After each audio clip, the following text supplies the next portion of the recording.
जय श्री कृष्ण साथियों, आज मैं आपके लिए लाया हूँ क्लास 12th इतिहास का 10वां चैप्टर।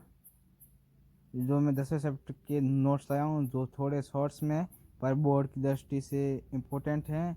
ये महत्वपूर्ण पॉइंट्स में लाया हूँ जो हर लाइन में एक क्वेश्चन बनता है।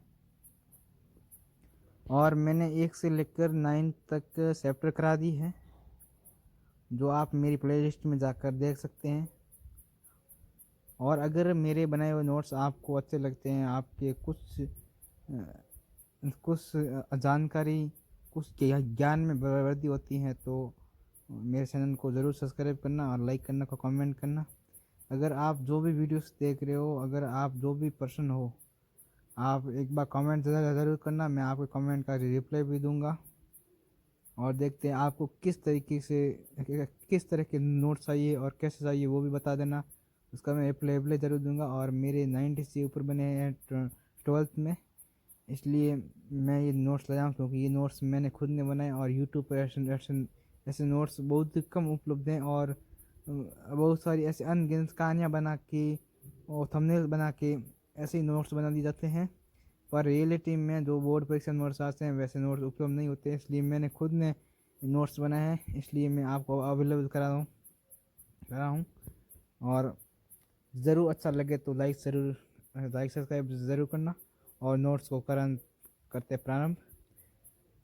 ये थोड़े शॉर्ट्स में हैं, पर अगर आप कमेंट करोगे, आपको जैसे नोट्स चाहिए वैसे मैं आपको दूंगा, क्योंकि मेरे पास 2-3 बुक्स पूरी भरी हुई हैं नोट्स से, जो क्लास 12 इतिहास की है। तो बस पाठ चालू करते हैं। 18वीं शताब्दी के उत्तरार्ध में प्लासी और बक्सर की लड़ाइयों के बाद ईस्ट इंडिया कंपनी ने बंगाल, बिहार, उड़ीसा पर नियंत्रण पाया। प्लासी का युद्ध हुआ था 1757 में, और बक्सर का युद्ध हुआ था 1764 में। ये भी क्वेश्चन आ सकते हैं तो शॉर्ट्स वाले। तो कंपनी का मूल उद्देश्य लाभ कमाना था। शासन और राजस्व संग्रह का तंत्र उनके आर्थिक हितों के अनुसार डाला गया।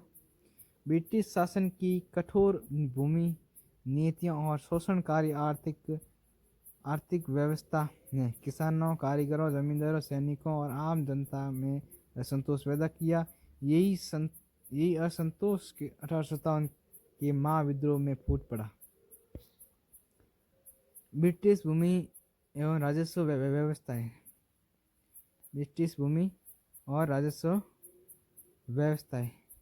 ब्रिटिशों ने अधिकतम कर वसूलने के लिए विभिन्न प्रांतों में अलग अलग प्रयोग किए। स्थायी स्थायी बंदोबस्त ये 1793 में चालू किया। इसके प्रवर्तक रहे लॉर्ड कॉर्नवालिस।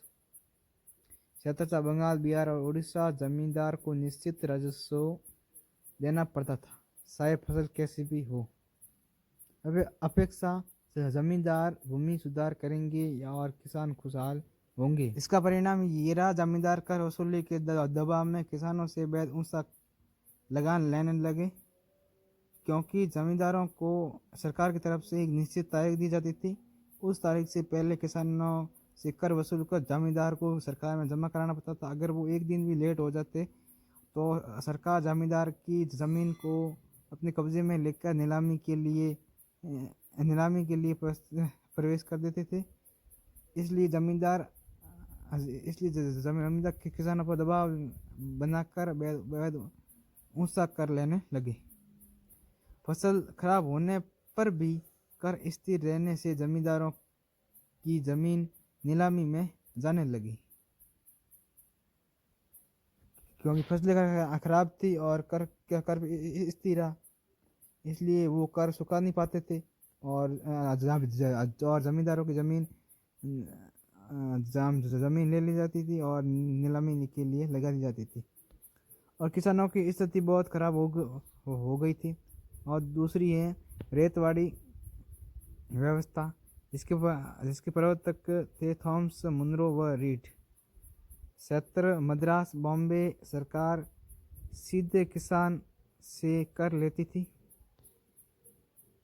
इसमें कर की दर फसल के अनुमानित उत्पादक पर तय होती थी। इसका परिणाम रहा कर बहुत ऊंचा, समय पर न देने पर जमीन छीनने का डर रहता था किसानों को खुद खोरों से कर्ज लेना पड़ता था और कर्ज लेकर अपना जीवन यापन करते और कर भी देना पड़ता था, क्योंकि कई बार फसलें खराब हो जाती थी। मालवारी व्यवस्था, इसके प्रवर्तक थे होल्ट मैकेंजी। क्षेत्र उत्तर पश्चिम प्रांत, पंजाब और अवध है उत्तर प्रदेश में, समझो पूरा उत्तर प्रदेश ही है। पूरे गांव को सामूहिक रूप से कर देने की जिम्मेदारी थी। पंचायत प्रमुखों के हाथ में कर निर्धारण की नीति थी। परिणाम रहे पूरे गांव पर दबाव, आंतरिक झगड़े, किसानों पर बोझ। अगर मैं मेरी आपको भाषा थोड़ी समझ में ना आया तो अटकी जैसी लगे तो थोड़ा सहन करना, क्योंकि मैं अभी 1-2 महीने से वीडियोस बना रहा हूँ और मैं थोड़े समय बाद ये आदत पड़ जाएगी तो वीडियोस आपको एकदम सही मिलेगी, सही वॉइस में मिलेगी और आप वीडियो को समझना। किसान समाज पर प्रभाव। नकदी फसलें नील, कपास, गन्ना उगाने को मजबूर किया जाता किसानों को। देसी खाद्यान्नों की जगह यूरोपीय उद्योगों के लिए कच्चा माल पैदा करने की नीतियां बनाई गई।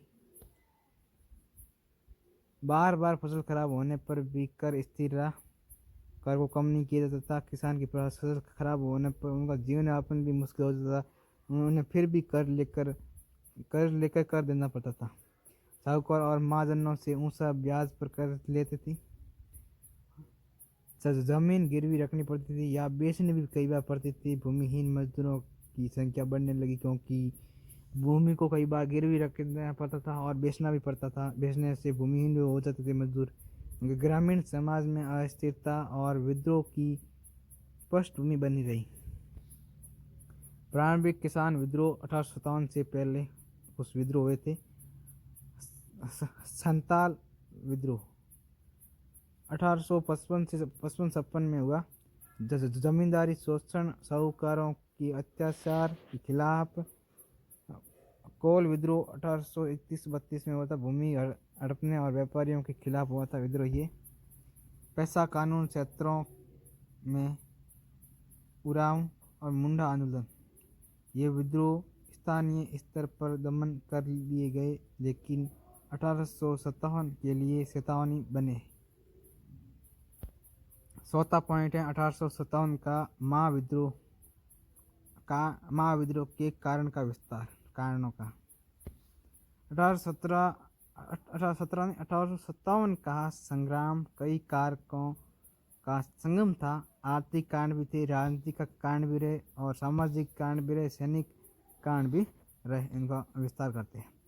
आर्थिक कांड ये रहा, ऊंचा लगान रहा, भूमि छीनना, देशी उद्योगों पर ब्रिटिश माल की बाढ़, करगा उद्योगों का पतन, सैनिकों को कम वेतन, दूर देशों में तैनाती की बाध्यता। तो सैनिकों को एक तो कम वेतन दिया जाता था, एक तो दूर अपने घर से दूर उनकी ड्यूटी मिलती थी, वहाँ पे तैनाती करते थे और छुट्टी भी कम मिलती थी। राजनीतिक कारण, लॉर्ड डलहौजी की अधिकार हरण नीति, जिन रियासतों में उत्तराधिकारी न हो उन्हें ब्रिटिश अधीन करना पड़ा। झांसी, सतारा, नागपुर आदि राज्य छीन गए। अंग्रेजों द्वारा भारतीय शासकों की बार बार बेइज्जती की जाना। ये रहे राजनीतिक कारण। और सामाजिक और धार्मिक कारण, ईसाई मशीनरियों को संरक्षण देना, सती प्रथा उन्मूलन, विधवा पुनर्विवाह कानून सुधारात्मक में लेकिन परंपरावादी वर्ग को आपत्ति, नए कारतूसों पर गाय व सूअर की चर्बी, हिंदू मुस्लिम दोनों की धार्मिक भावनाओं को अपमान। ये अंग्रेज़ों ने किया था ताकि वो हिंदू मुस्लिम को एक दूसरे के विपरीत भड़का सके। और चौथा है सैनिक विद्रोह। भारतीय सैनिकों की संख्या ब्रिटिश सैनिकों से कई गुना ज़्यादा थी। वेतन में भेदभाव, विदेश में सेवा पर धार्मिक आपत्ति, क्योंकि वहाँ पे काले गोरे का और अमीर गरीब का भेदभाव किया जाता था। और वेतन में भेदभाव, वेतन कम दिया जाता था, बहादुरी दी जाती थी, वेतन कम दिया जाता। कारतूस विवाद ने विद्रोह की सिंगारी दी। ये मैं अगला पार्ट में लाऊंगा, उसमें इसी का मैं विस्तारित पार्ट लाऊंगा, तब मैं एक ये कारतूस वाली पूरी कहानी आपको बताऊंगा। और 5वां पॉइंट, विद्रोह का प्रसार। 10 मई 1857 मेरठ छावनी में विद्रोह की शुरुआत हुई। सैनिक दिल्ली पहुंचे। बहादुर शाह जफर को प्रतीकात्मक बादशाह बनाया। प्रमुख केंद्र थे दिल्ली, कानपुर, झांसी, अवध और बिहार। दिल्ली में बहादुर शाह जफर थे, कानपुर में नाना साहेब, तात्या टोपे, झांसी में रानी लक्ष्मीबाई, लखनऊ अवध है, लखनऊ में, लखनऊ उत्तर प्रदेश है, बेगम हजरत महल। बिहार में कुंवर सिंह के विद्रोह। बिहार, अवध, बुंदेलखंड, मध्य भारत, रोहितखंड, पश्चिमी उत्तर प्रदेश तक फैला। अंग्रेजी 6वां पॉइंट, अंग्रेजी दमन और विद्रोह की विफलता। अंग्रेजों ने पंजाब, मद्रास, बॉम्बे सेना और गोरखा सिख पठान सैनिकों की मदद से दमन किया। बहादुर शाह जफर को रंगून निर्वासित, हजारों विद्रोही फांसी और या जेल भेजे गए। विफलता के कारण नेतृत्व में एकता का अभाव, कोई राष्ट्रीय योजना नहीं, आधुनिक हथियार की कमी, दक्षिण और पूर्वी भारत में व्यापक समर्थक नहीं।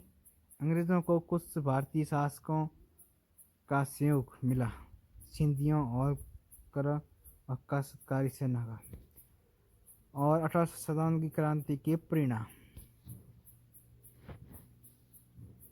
ये अभी मैं परिणाम करा रहा हूँ। 7वां पॉइंट है और 6वें पॉइंट में है और विफलता के कारण। और ये 5वें में जो प्रमुख केंद्र थे वो है। और इस 7वें पॉइंट में है प्रमुख कारण थे आर्थिक, राजनीतिक, सामाजिक, धार्मिक और सैनिक कारण थे।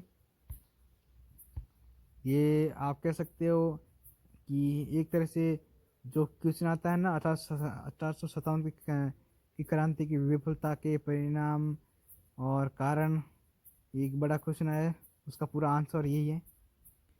1857 के क्रांति के परिणाम।